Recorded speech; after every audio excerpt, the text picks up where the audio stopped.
Well, hello there, my name is Vladimir, welcome to my home studio. Today we are checking out the Suhr PT100 plugin for the Universal Audio. As many of you probably know, Thorn has his own signature amp by Suhr called PT100, and what they have done is kind of teamed up with Universal Audio and a company called Brainworks, and they've kind of recreated Pete's amp in a plugin format, and that plugin works with the Universal Audio hardware. If you're not familiar with it yet, the Universal Audio has this kind of unison technology, which basically means that you can load a plugin into a kind of unison slot on your Universal Audio console. And in my case, I'm on channel number 1, the channel number 2 is my vocal microphone. And in this slot, you get basically no latency. It's a really cool technology that works brilliantly, and this is easily the kind of most latency-free plugin I've ever tried. Not only that, but going from this beautiful Ibanez AZ that I have for a loan into the high Z input on the Apollo Twin, the Unison technology also allows you to have the kind of correct impedance and stuff that you need when you go to the different channels of the amp, which is really cool because it allows you to have the kind of input signal in the way that it's intended to work in the actual amp as well. I hope you get what I'm talking about. This is a bit difficult thing to explain, to be honest. The amp consists of 3 different channels. There's channel 1, which has gain, bass, middle, treble and level controls. The first channel is kind of Fender style clean, and I'm allowed to say it because I'm not getting paid by anyone to do this review. It has a bright switch and also a crunch switch, which allows you to drive that channel, and we'll check that out later. It's pretty cool what kind of sounds you can get from this. Then there's the second and third channel. The second channel is kind of Plexi-ish style Marshall thing, and the third channel is more kind of modded JCM 800. I think, I don't remember that 100% correctly, but it's a bit more kind of fuller, rounder sounding, and maybe a bit more modern as well. The second and third channels share the EQ section, but they have their own separate gain and, gain and level controls. Then there's a global feedback control and a global presence control and a kind of depth switch as well, which is off, mid and full. We'll check out how that sounds a bit later as well. The second and third channel also have a bright switch, and this boost control is actually global, so it works on any of the channels. There's a separate channel select button, or you can just select the channel by clicking these pretty lights over here. Not only that, but if we hit the effects track button or click here, boom, there's a bunch more stuff available. First of all, there's a noise gate that you can adjust. It has a threshold and range controls. Then there's also ability to have pre or post kind of high pass and low pass filters, and you can actually decide where the low pass filter and high pass filter are individually. And this is really cool because you can really kind of EQ the sounds before you even start tracking them, and that way you'll have to spend much less time in the mixing phase. And I think this is just a brilliant idea to have, like especially the low, sorry, not the low, but the high pass filter. Just cut out some of the low end that doesn't have to be there on a guitar in a mix. Then there's a pretty kind of vintage sounding delay available as well with its own tap tempo. You can kind of double the speed or half the speed, and it offers also you a mix control, feedback control and lo-fi control, which makes the trails kind of more lo-fi. The mix control actually works in a way that when it's at 50% you are getting same amount of dry and wet signal, but if you go to 100% you'll get just the wet signal. We'll check out the delay later as well. Not only that, but there's also a bunch of cabinets available. All of these cabinets are from Pete's own collection, and there's different microphones that are being used on those, and it's just such a versatile plugin. It has so many things built in. There's also a few really cool features about how you can choose the cabinet. I'll demonstrate that a bit later as well.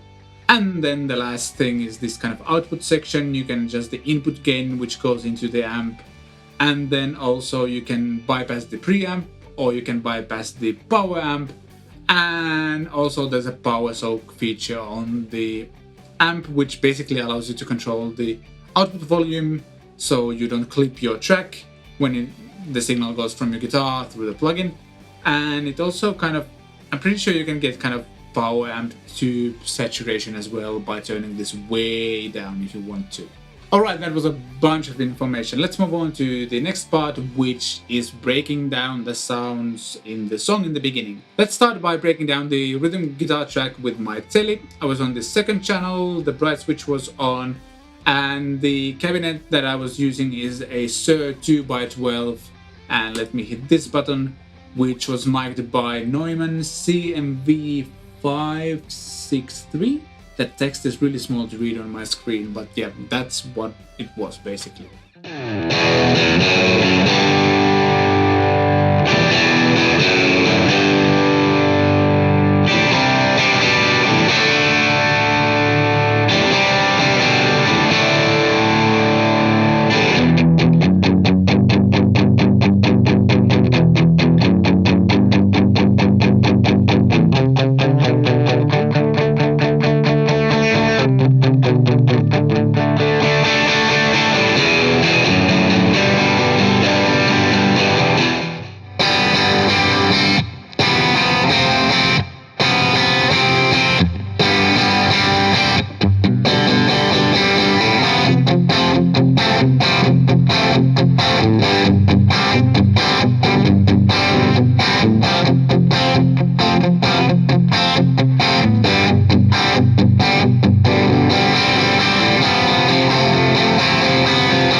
The rhythm guitar track with the black guitar was also recorded on the second channel, and for this I was again using the Suhr 2x12 cabinet. I just seem to like it, and with this one, or with this kind of cabinet preset, it was marked with two Suhr SM57s and something called AEAR84.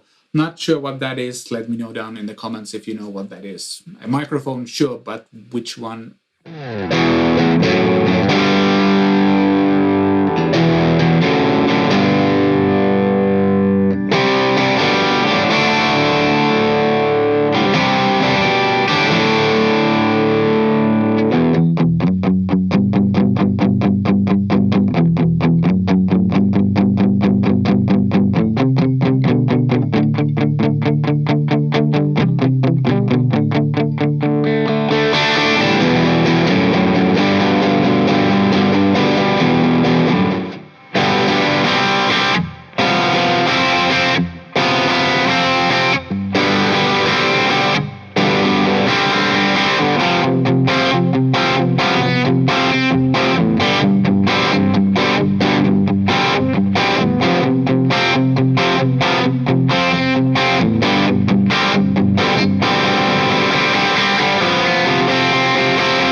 For the intro lead and basically the whole lead thing before the kind of guitar solos, I was using again the second channel with the boost on, and I was still using the Suhr 2x12 cabinet. This preset was marked with just a single SM57, and I was also using the built-in delay, and I used the tap tempo control to match the tempo of the song. And I really like how this delay sounds. It's like there's definitely something very Pete Thornish about that delay sound, and it just works. Here's how it sounds.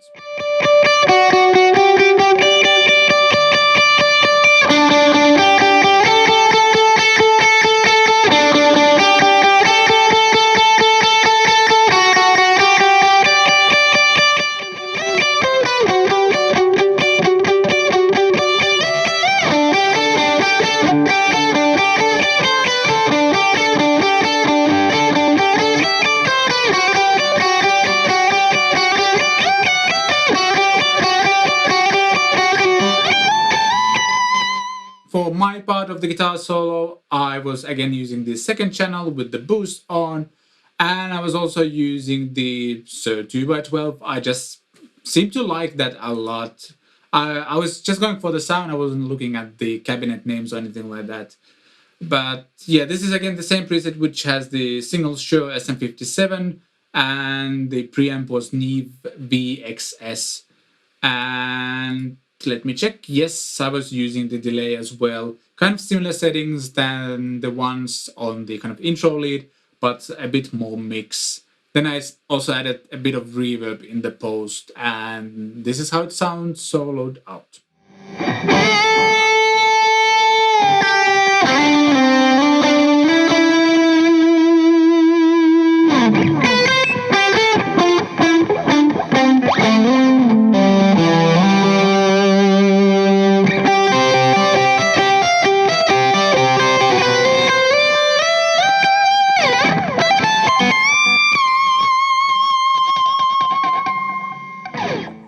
Being the true professional I am, I completely forgot to ask Henning what settings he was using when he recorded his solo. But again, he was using his Universal Apollo stuff and the PT100 plugin. And this is how it sounds soloed out.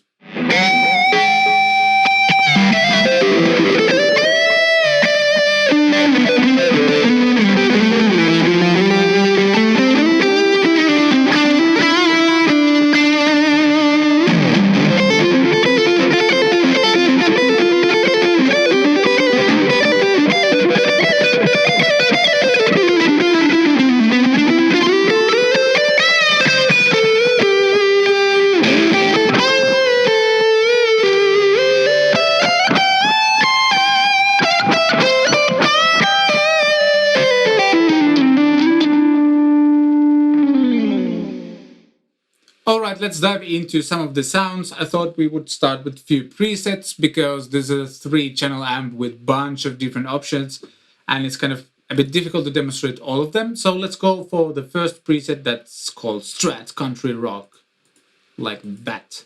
Again, I'm playing the Ibanez AZ Prestige and we are on the bridge humbucker for start at least.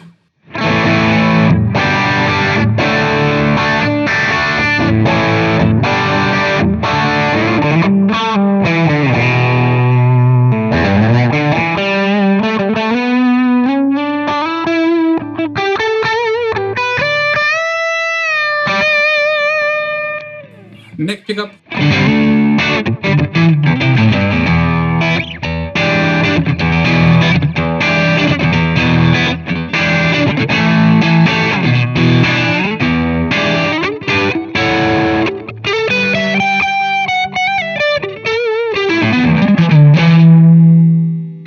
I'm rolling down the volume a bit.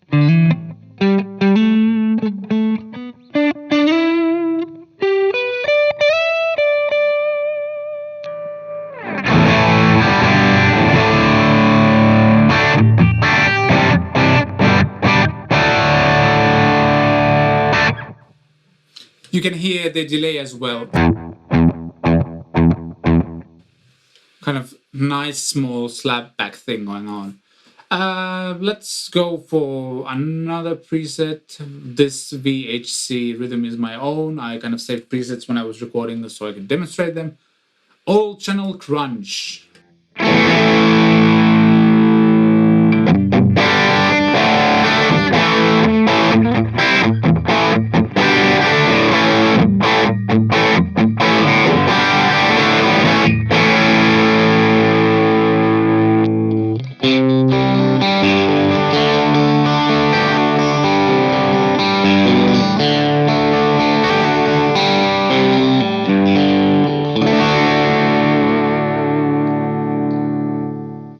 That's good. Something else. Clean chicken. This is probably something I really cannot play, but we'll give it a try. Let's go for the second position on the guitar, which is kind of one coil of the bridge humbucker. Let me show it. And the middle pickup.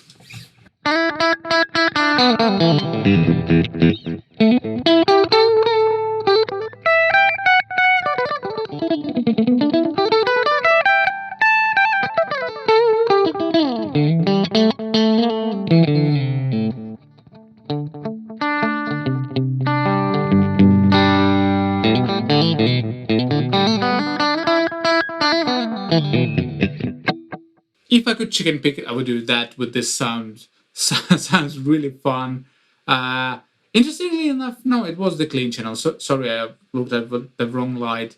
This means it's on the clean channel, so you can hear it's actually like really Fenderish.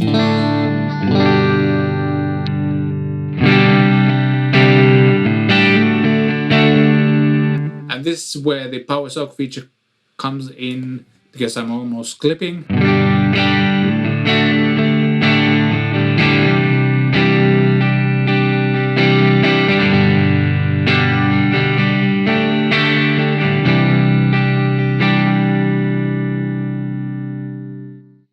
So really good sounding clean channel. Blue humbucker grit. Again, the power soak just a little bit.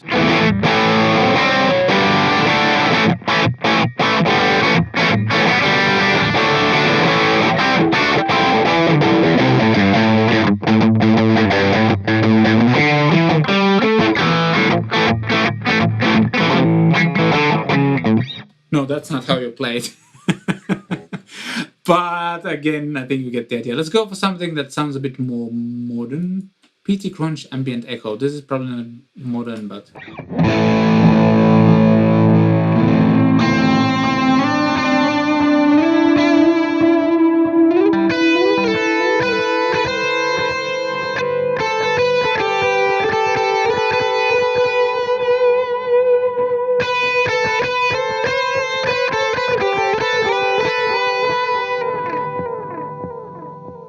Nice. Brat rock riff. Again, we are clipping power soak.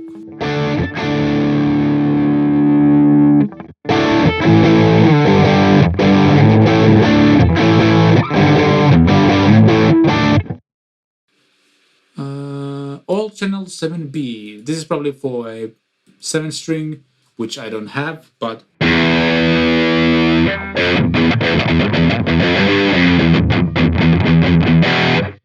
Sorry, that was really bad shit.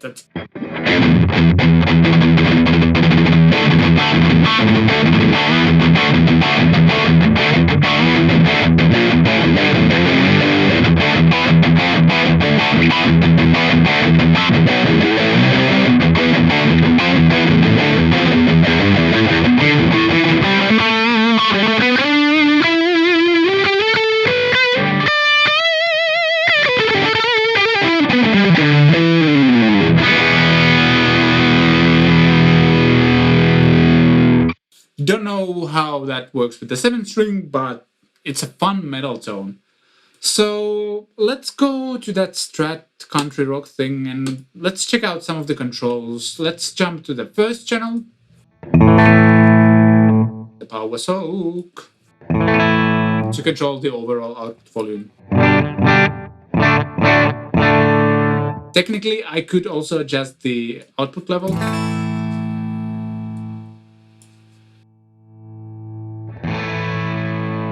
Yeah, and this way you can actually kind of drive the power amp, which is really cool.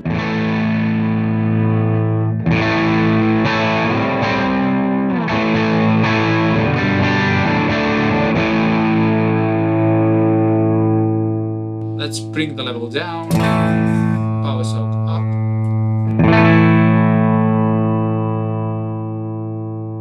And check out the EQ controls.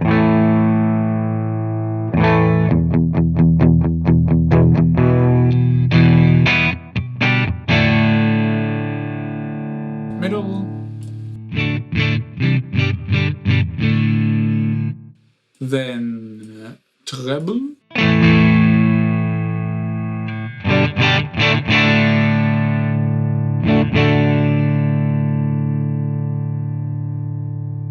Right.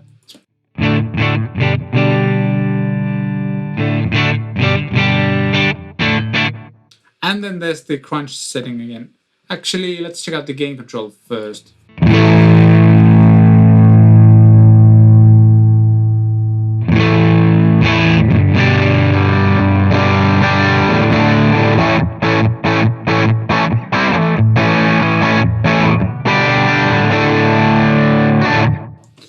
And check out the crunch mode as well.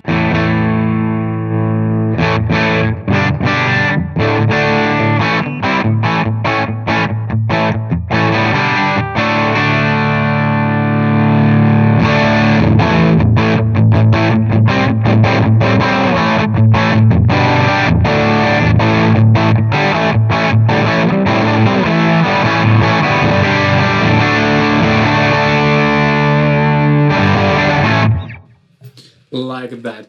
That sounds like a Fenderish style amp going completely crazy. I really like that. I'm not going to go too deep into the EQ sections of the channel 2 and 3. They work in a similar way. Let's check out the second channel.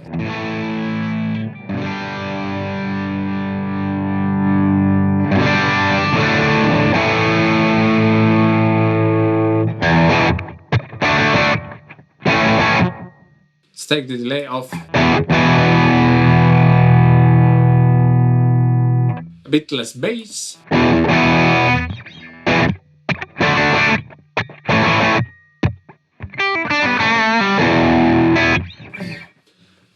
Sounds like a plexi to me. If we drive it a lot,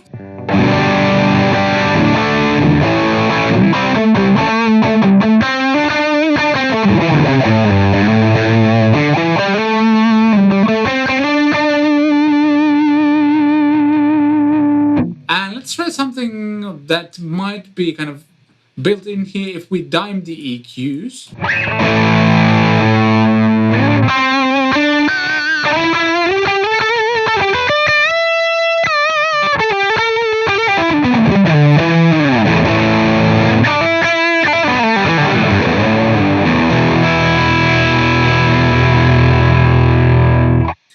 Yeah, it sounds like the amp is melting down, which I really, really like. Since we're still here, let's check out the feedback and presence controls. I'm gonna back down the gain just a little bit.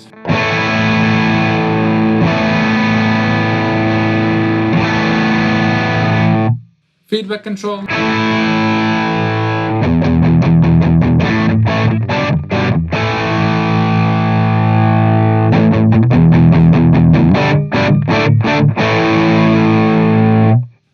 Going into the clipping territory, presence.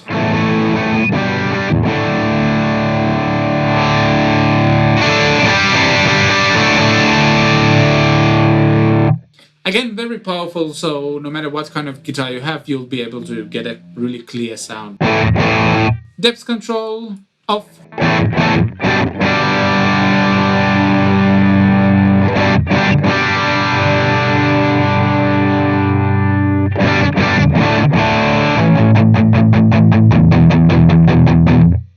So a little bit boomy on the full control with this setting and this amp, but again, if you have a thin sounding guitar, this is a really good setting to have. Then the last thing is the boost.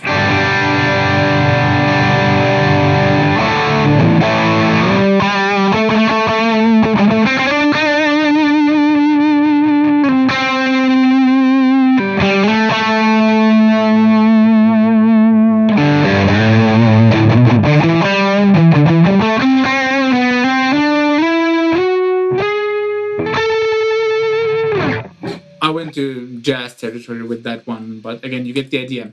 Third channel.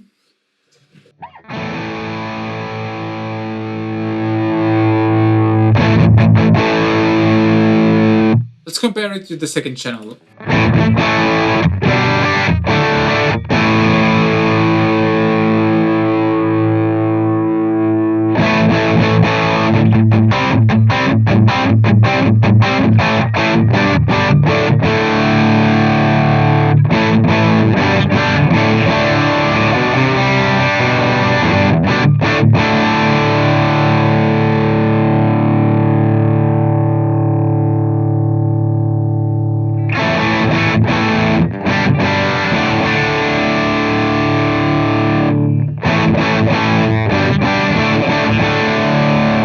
Interestingly, there's not a huge difference in these sounds when you have the shared EQ and we match the gain settings and all of that kind of stuff.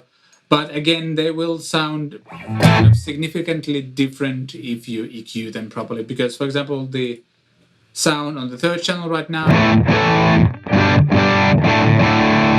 say there's maybe even a bit too much middle.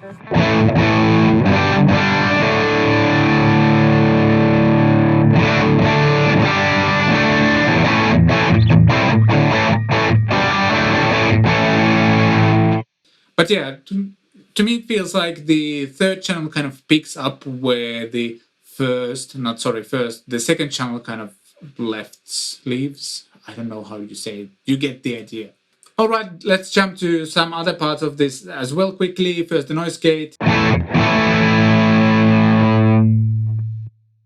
it kicks in. You can make it super aggressive beyond kind of reasonable usage, to be honest.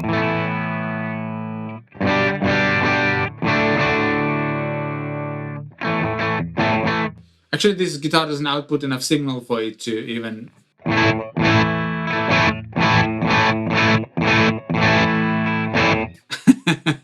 Yeah, so you get the idea. A noise gate. Then there's the high pass and low pass filters. First, the low pass filter, which is labeled tight. You can cut everything below 3K. Sounds beautiful. Obviously, we'll want to back down. I'd say somewhere around 70 to 100 range, depending on what kind of mix you're going for, is good.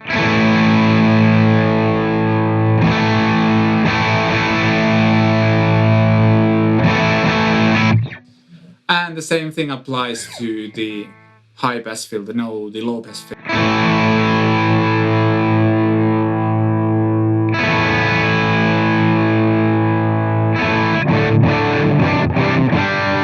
Now everything above 3K is being cut off, which we don't want. Let's go back to somewhere over here. Delay.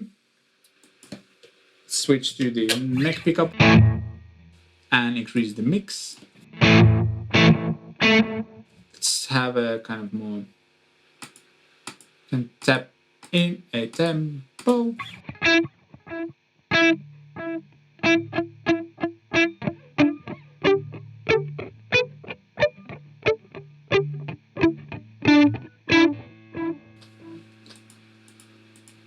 Maybe something a bit faster. Let's increase the mix even more so you can hear the delay.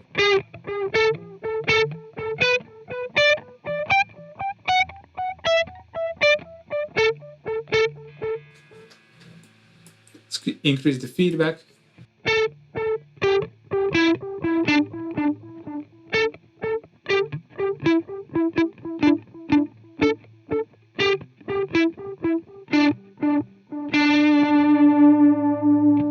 As I mentioned, you can crank the mix all the way up.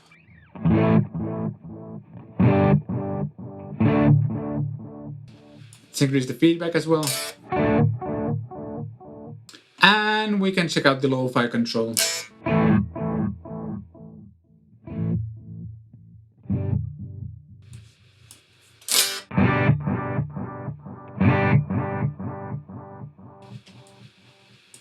So this is definitely a kind of more vintage style delay. Not sure what exact delay they are going after, but it sounds good. And again, as I mentioned, it's very Pete Thornish, for lack of a better word. Last, let's check out the cabinet section. This is really impressive. There's a bunch of 4x12s. We can hit this button so we can see the information about the cabinet.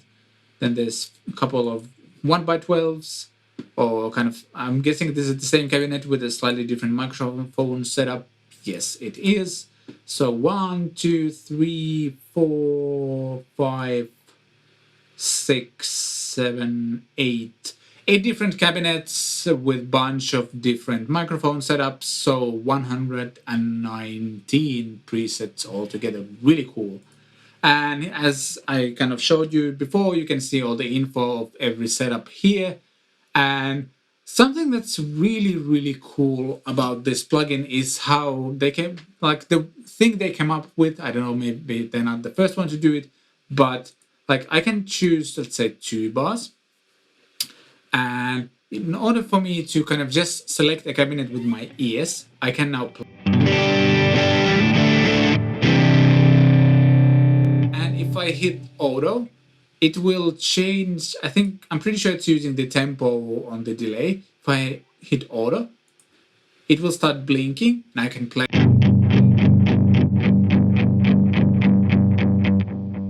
And it starts changing the cabinets as we go.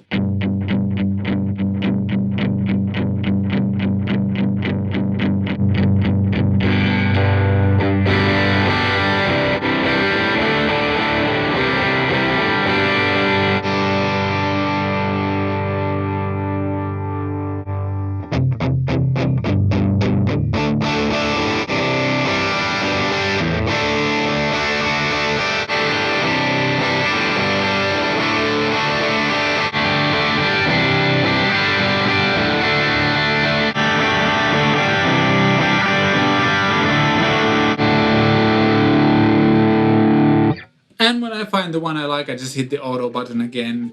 Or if it was fast enough to skip to the next cabinet, I can just use these buttons to get back. And as you can hear, the cabinet makes a huge difference. And this is a really cool way to shoot all of the different presets. I think this is just a brilliant way of doing it. I hope more plugins will start doing this as well. If they aren't already, I don't know. And that concludes my demo of the Suhr PT100 Universal Audio Brainworks plugin. Bunch of companies which all seem to know what they're doing, plus one guy who definitely knows what he's doing. For 150 euros, what they ask for this plugin, you get 3 really good sounding channels, excellent kind of play feel, for lack of a better word. I actually got to compare this plugin to a Line 6 Helix LT recently, and this knocks that thing kind of feel-wise just out of the park. The Helix LT has a bunch of different stuff that this plugin cannot do, but just feel-wise, this setup is just in a completely different league, for me at least.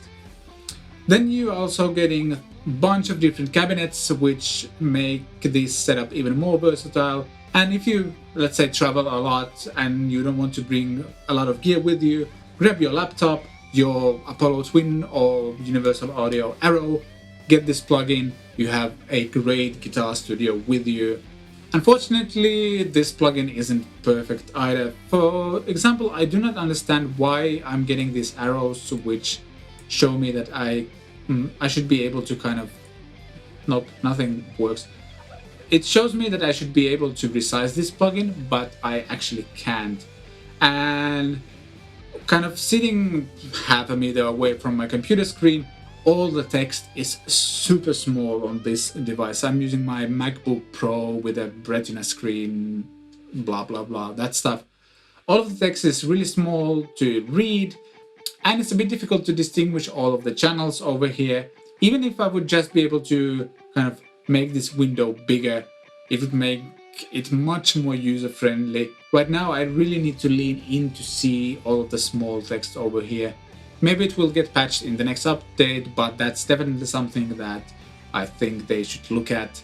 The other thing is that some of the presets make the signal clip a lot, and kind of browsing through presets, it's annoying that you need to go to the power saw control every time. I guess I get the idea why they did it. They want to have the kind of optimal input and output staging going on for each of the presets, but when just browsing through presets on the same guitar and the same pickup all the time, some of the sounds are too quiet, some of them clip a lot. I don't know, maybe there's something that could be done about that as well. Also, while the delay is good sounding, even on its kind of brightest settings, it's still pretty dark, and for some stuff it would have been fun to be able to make it more brighter and maybe have few different subdivisions, but some of this stuff is nitpicking. It's a really good plugin. I think you get a lot for the 150 euros they ask for this. I think it's worth the money if you have the Universal Audio stuff already. Obviously, this plugin is tied to the Universal Audio hardware, and that cuts out a lot of people. But if you use this UAD stuff, get this plugin for guitar, and anytime you're traveling or anything like that, you'll be happy to have it, because it's just really good. No latency, good feel, good sounds, fun. I like it. It gets my seal of approval. I haven't been handing out those before, but apparently now I do. Or maybe this is a one-time thing. I don't know, I'm rambling. Thanks for watching this video. If you found it fun, useful, helpful, entertaining, please consider giving it a thumbs up. Leave a comment down below, let me know what you think. And if you haven't subscribed yet, please hit that subscribe button and the notification bell as well. Should be it. Thanks for watching. I shall see you next time.